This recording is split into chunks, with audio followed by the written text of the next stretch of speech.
அளவுக்கிட்ட நம்ம ஒரு ஃபிட்டிங் போட்டிருக்கோம் இல்லையா, அதை இப்படி பிடிச்சிட்டு ஒரு அர்க்கத் போட்டுக்கோங்க. உங்களுக்கு ஜாயின் பண்ணும்போது ரொம்ப ஈஸியாக இருக்கும்.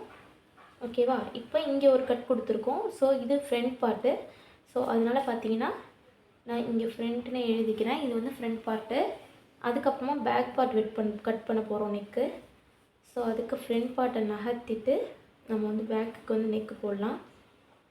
இங்கே பார்த்தீங்கன்னா இங்கே 1/2 இன்ச் ஷோல்டருக்கு போயிடும். ஷோல்டர் ஜாயின் பண்ணுறதுக்கு போயிடும். பேக் நெக் பார்த்தீங்கன்னா 3 இன்ச் எடுத்திருக்கோம்.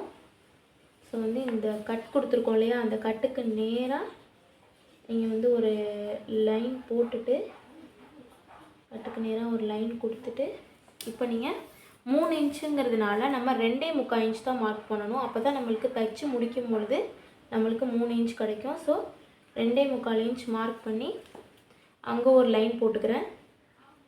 லைன் போட்டுட்டு பேக்குக்கும் பார்த்தீங்கன்னா நான் ரவுண்ட் நெக் தான் கொடுக்குறேன்.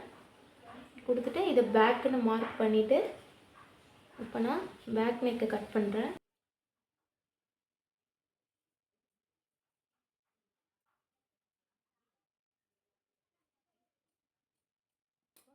பேக் நெக் கட் பண்ணியாச்சு. நான் ஃபினிஷிங்காக கட் பண்ணும்பொழுதுமே நம்ம பார்த்து கொஞ்சம் பொறுமையாக கட் பண்ணணும். அப்போ தான் நம்மளுக்கு ஃபினிஷிங் தைக்கும் போது கரெக்டாக வரும்.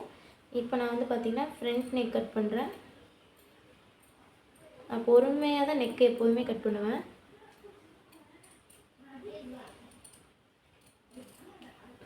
ஸோ ஃப்ரண்ட் நெக்கும் நம்ம கட் பண்ணியாச்சு. ஸோ இந்த ஃப்ரண்ட் பார்ட் நம்மளுக்கு முடிஞ்சிருச்சு. ஃப்ரண்ட்டும் ரெடி, பேக்கும் ரெடி.